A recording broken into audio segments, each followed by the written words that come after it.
పూజరకంలో పరై పంచాయతీ మాజీ సర్పంచ్ నేను.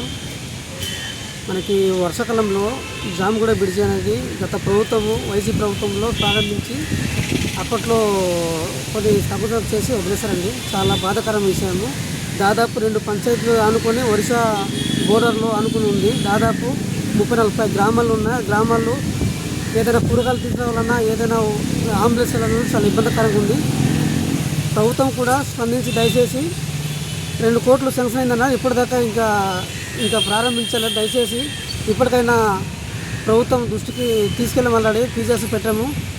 దయచేసి ఈ బ్రిడ్జిని త్వరగా పూర్తి చేసే విధంగా చర్యలు తీసుకోవాలని జిల్లా కలెక్టర్ గారికి అలాగే పిఓ గారికి ఉన్నత అధికారులు తెలియజేస్తున్నాము. ఎందుకంటే ప్రతి గ్రామం నుంచి అదే జామగూడ బ్రిడ్జి ఎప్పుడు అవుతుందనేసి అడుగుతున్నారు. దయచేసి ప్రభుత్వం వారు దాన్ని దృష్టి పెట్టి ఈ వర్షాకాలంలో పూర్తి చేయాలని కోరుకుంటున్నాను. అలాగే ప్రతి గ్రామం నుంచి కూడా దాదాపు 30-40 గ్రామాలు ఉన్నాయి. గ్రామంలో కూరగాయలు తీసుకెళ్ళాలన్నా సరే, ఆటో తీయాలన్నా సరే, అంబులెన్స్ వెళ్ళాలన్నా చాలా ఇబ్బందికరంగా ఉంది.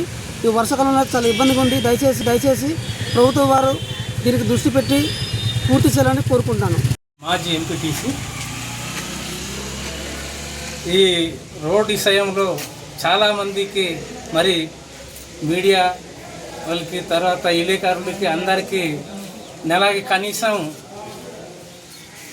5-6 రిపోర్ట్లు వెళ్తున్నాయి. కానీ ఈ రోడ్డు పరిస్థితి దారుణంగా గతర జిల్లా కిందనే శంకుస్థాపన చేసి ఆ బ్రిడ్జి అలాగే ఆపేస్తే వర్షాకాలంలో చాలా ఇబ్బంది పడుతున్నారు.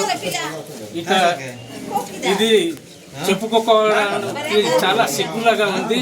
ప్రభుత్వం అన్ని అభివృద్ధి చేస్తున్నామంటున్నారు కానీ మాకు మాత్రం ఏ అభివృద్ధి కనిపించటం లేదు.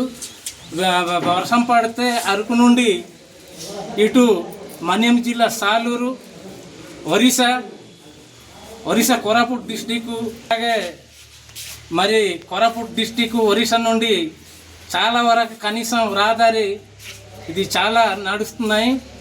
రాత్రి పగల ఖాళీ లేకుండా నడుస్తున్నాయి. కానీ ఈ రోడ్డుకి మన ఆ గతర జిల్లా కిందనే మాకి దవాటూట్ జోర్ అనేసి ఉంది. దానికి బ్రిడ్జి శంకుస్థాపన చేసి సగం వరకు లేపేసి మరి అక్కడి నుండి వదిలేశారు. దానికి వెంటనే స్పందించేసి మాకి రహదారి గురించి ఆ బ్రిడ్జి నిర్మిస్తారనేసి నేను కోరుకుంటున్నాను. చాలా వరకు మరి 3-4 టీవీ ఆ బ్రిడ్జి అనుసంధానం చేసి ఉంది. ఆ బ్రిడ్జి బాగా చేస్తే మాకు అందరికి బాగుంటుంది. మేము కూరగాయలు గట్రా తీసుకెళ్ళాలనుకున్నా, లేకపోతే సంతకి వెళ్ళాలనుకున్నా, లేకపోతే మరి అక్కడైనా మా పిల్లలకి తీసుకెళ్ళాలనుకున్నా, లేదనుకుంటే మా పాఠశాలలకి మా ఊర్లో ఉన్న స్కూల్స్కి కానీ టీచర్స్ రావడానికి కూడా చాలా ఇబ్బందిగా ఉంటుంది. వాళ్ళు కూడా ప్రతిరోజు వెళ్ళడానికి కూడా చాలా ఇబ్బందిగా ఉంటుంది. తర్వాత మా సచివాలయానికి ఏమైనా యూరియా కానీ డిఏపి కానీ తీసుకొచ్చేటప్పుడు కనీసం ఆ బ్రిడ్జి నుంచి ముందుకు తీసుకొచ్చే పరిస్థితి కూడా లేదు. అయినా మాకు సచివాలయంలో చాలా ఇబ్బంది పడి తీసుకొచ్చే పరిస్థితులు కనిపిస్తున్నాయి. దయచేసి గవర్నమెంట్ వాళ్ళు కొంచెం స్పందించాలి. తర్వాత మన పవన్ కళ్యాణ్ గారు వచ్చి పెద్దపాడు రోడ్ని బాగా చేశారు.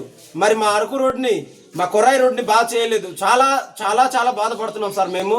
దయచేసి మీకు ఈ యొక్క న్యూస్ని మీ దాకా చేరాలని కోరుకుంటున్నామండి. మా రోడ్ని కొంచెం బాగా చేయండి. అంతే, మాకు రోడ్ బాగా చేసి మా బతుకుల్ని బాగా చేయండి చాలు.